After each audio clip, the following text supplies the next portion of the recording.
हर हर महादेव, घर घर महादेव, माता पार्वती की जय हो। आज मैं आप लोगों को रक्षाबंधन स्पेशल बहुत ही अच्छी शिव चर्चा की कहानी लेकर के आई हूँ, कथा लेकर के आई हूँ। आप लोग इस कथा को पूरी जरूर सुनिए।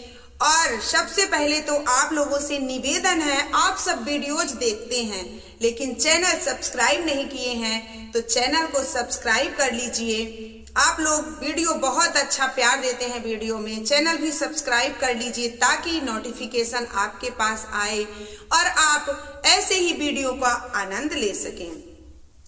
तो आइए, ये रक्षाबंधन की बहुत ही अच्छी कहानी है, बहुत ही दर्द है, तो इस कहानी को पूरी जरूर से जरूर सुनिए। एक गांव में एक औरत रहती थी। उसको काफी सालों बाद एक लड़की होती है।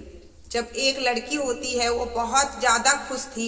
शिव जी की बहुत बड़ी भक्त भी थी, शिव जी की पूजा करती थी, शिव गुरु की पूजा करती थी। उसको लगा कि मुझे बेटी हुई है, बहुत ही अच्छी खुशी की बात है। उसके पति और दोनों साथ साथ रहते थे। लेकिन समय बीतता रहा, बेटी 5-6 साल की ही हुई थी। अचानक उसके माता और पिता नदी में डूब करके उनकी मृत्यु हो जाती है। कोई भाई भी नहीं था बेचारी को, और माता पिता की मृत्यु होने के बाद वो एकदम से अनाथों की तरह रहने लगी, अकेली रहने लगी बेचारी। वो हमेशा सोचती कि काश मेरे भी कोई भाई होता, या तो मेरे भी कोई बहन होती, या तो माँ पिताजी से में से कोई एक ही होता, तो आज मेरा जीवन धन्य होता। आज मुझे पूछने वाला कोई नहीं है, मैं किसके सहारे जीऊं। बेचारी दर्द में हमेशा अंदर ही अंदर कुढ़ा करती थी।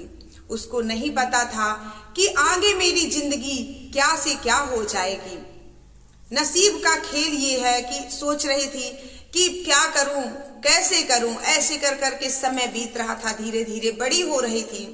अब तो काफी बड़ी हो चुकी थी, 15-16 साल की। रक्षाबंधन आया। रक्षाबंधन में सभी आस पड़ोस जो थे, उसके सखी सहेली, जो भी स्कूल के उसके साथी थे, सब रक्षाबंधन का त्योहार के लिए बहुत ज्यादा खुश थे। लेकिन वो बेचारी मन ही मन सोच रही थी कि मैं क्या करूं, सब तो खुश हैं, मैं किसको राखी बांधूंगी, माँ पिताजी भी नहीं हैं, आखिर मैं त्योहार मनाऊं किसके साथ। सोच नहीं सकते हैं कि अगर घर में अकेले रहो, माँ बाप ना रहें, भाई बहन ना रहें, तो जिंदगी कैसे कटती है। सोचिए जरा, ये चीज बहुत दुखदाई है। वो अकेले बहुत ही ज्यादा उदास थी। अब रक्षाबंधन वाला दिन भी आ गया। उसको किसी को राखी नहीं बांधना था, तो गई और जा करके अपने बाग में पेड़ के नीचे बैठ करके रोने लगी। रो रही थी, बहुत रो रही थी। उसको लगा अगर घर गांव में रहूंगी सब मेरा मजाक उड़ाएंगे, सब बोलेंगे कि आखिर इसको ऐसा क्या कष्ट है। भाई भगवान ने इसका करनी में ही ऐसा लिख दिया है। लोग तो ताने मार के चले जाते थे कि तेरे कर्म खोटे हैं, तेरा नसीब खराब है, इसलिए तेरे माता पिता तुझे छोड़ दिए, तुझे पैदा करते ही छोड़ दिए, और तेरे कोई भाई बहन औलाद नहीं है, भाई बहन कोई नहीं है, तो तू हमेशा ऐसे ही रहेगी। वो इस चीज को लेकर के किसी के सामने अपना दुख नहीं रोती थी। गई और पेड़ के नीचे बैठ करके रोने लगी।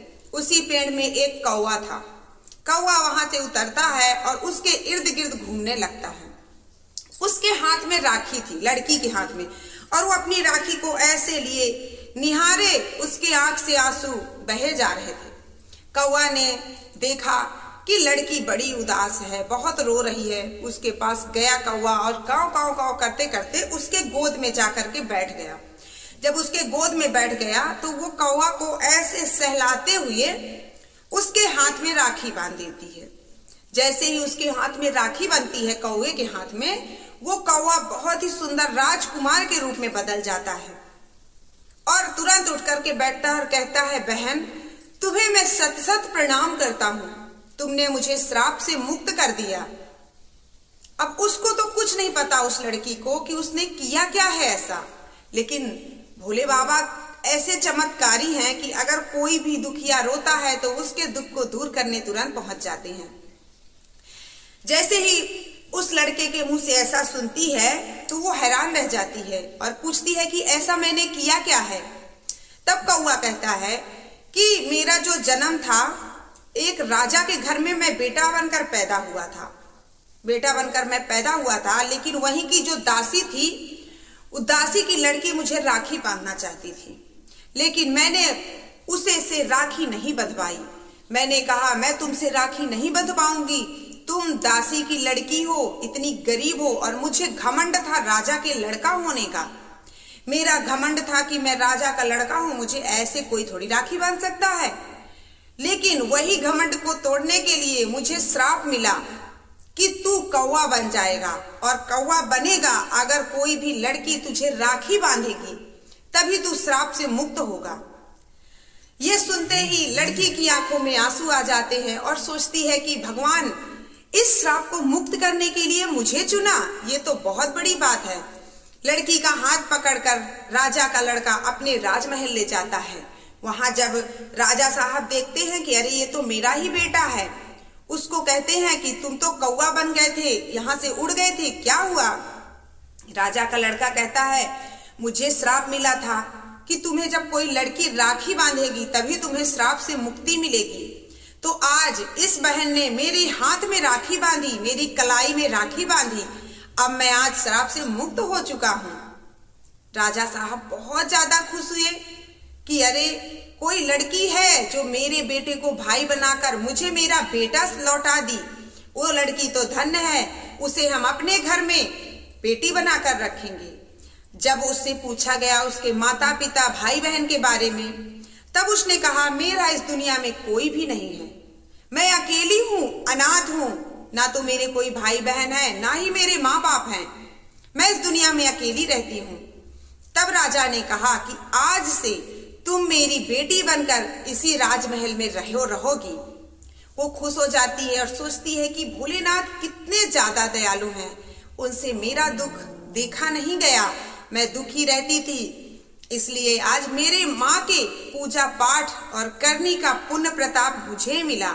मैं भी शिव जी की आराधना करूंगी, पूजा पाठ करूंगी और शिव जी से प्रार्थना करूंगी कि मेरे भाई की लंबी आयु हो। ऐसे समय बीतता रहा, धीरे धीरे वो लड़की उसी घर में रहने लगी। जब 1 साल बीता, रक्षाबंधन आने वाला था, उसके 4 दिन पहले ही उस लड़के की मृत्यु हो जाती है।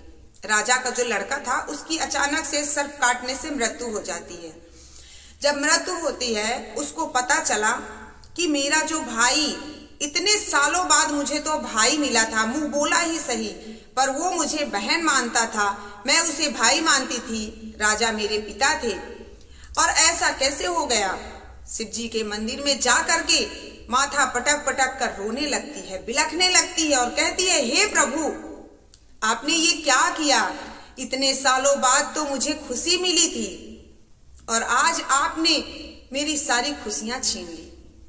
मैं नहीं रह सकती अपने भाई के बिना, मैं ही मर जाऊंगी, लेकिन मेरे भाई को जीवित कीजिए, मेरी उम्र मेरे भाई को लगवा दीजिए प्रभु, पर ऐसा दुख मुझे मत दीजिए, नहीं तो लोग मुझे और ताना मारेंगे कि तू ऐसी अभागन थी कि एक जगह तो तूने माँ बाप को खा ही लिया, दूसरी जगह तूने उसको भाई बनाया और उस भाई को भी तुमने खा लिया। मैं कलंकित हो जाऊंगी प्रभु। हाथ जोड़कर प्रभु से रोने गिड़गिड़ाने लगी और कहने लगी हे प्रभु, मेरी उम्र मेरे भाई को लग जाए। और वो कहती है मैं रक्षाबंधन तक इनको कहीं जाने नहीं दूंगी। सब बोलते हैं कि वो तो मर चुका है, सड़ जाएगा, बदबू आने लगेगी, कैसे रखेंगे। लेकिन वो राजा साहब से विनती करने लगी और कहने लगी, राजा तो दुख में थे, कुछ नहीं समझ पा रहे थे कि क्या करना चाहिए क्या नहीं।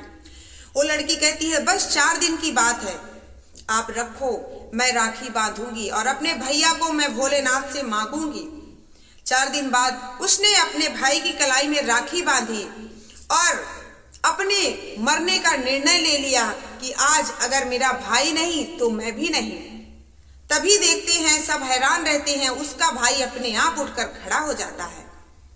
तब से राजा साहब और उस लड़की को मानने लगते हैं कि ये सच में हमारे लिए एक भाग्य बनकर आई है, मेरे बेटे को जीवित करने वाली भाग्य लक्ष्मी हमारे घर में आई है। वो शिव जी को प्रणाम करते हैं सभी लोग और कहते हैं तुम धन्य हो बेटी, तुम्हारे चरण पड़ने से ही आज मेरा बेटा श्राप से भी मुक्ति हुई और आज मृत्यु से भी उसको मुक्ति मिल गई। मृत्यु तो उसकी हो चुकी थी लेकिन वो जीवित हो गया प्रभु की कृपा से। वो भी कहने लगी मेरे माँ बाप तो मुझे 5 साल में ही छोड़कर चले गए थे, अगर आज मेरा भाई मुझे छोड़कर चला जाता तो दुनिया मुझे जीने नहीं देती, मैं कलंकित हो जाती और मैं खुद शर्मसार हो जाती और मैं खुद मृत्यु दंड ले लेती, खुद मृत्यु को स्वीकार कर लेती, मैं आत्महत्या कर लेती क्योंकि मैं नहीं जी सकती थी ऐसा कलंक लेकर। ये कहकर वो लड़की अपने भाई को चिपका करके रोने लगती है और कहती है भैया मेरी भी उम्र तुम्हें लग जाए। और सच में ऐसा हर बहन चाहती है कि उसकी उम्र उसके भाई को लग जाए, उसका भाई जुग जुग जिए, क्योंकि भाई से ही सब कुछ है। भाई है तो सब कुछ है, भाई नहीं तो कुछ भी नहीं। दुनिया में कहते हैं लड़का होने से लोग खुशी मनाते हैं, क्यों? क्योंकि लड़के होने से ही एक भाई मिलता है, माँ बाप को एक बेटा मिलता है और बहन के ससुराल जाने के बाद वही भाई अपनी बहन का सबसे अच्छा रक्षक होता है। बहन को मायके में सबसे ज्यादा भाई ही प्यार करता है। तो भोलेनाथ जैसे आपने उस भाई की रक्षा की वैसे ही हमारे भाइयों की भी रक्षा करिए। जो भी इस कथा को कह रहे हैं, सुन रहे हैं, उन सब के भाइयों को प्रभु लंबी आयु देना और जो भी दुखी हैं उनके दुख को दूर करना प्रभु। हे प्रभु सभी को कल्याण करना, सभी की उम्र लंबी करना, सभी के भाई जुग जुग जिएं और हमेशा खुशहाल रहें, यही मेरी मनोकामना है प्रभु आपसे। प्रेम से बोलिए हर हर महादेव, घर घर महादेव, मैया पार्वती की जय हो।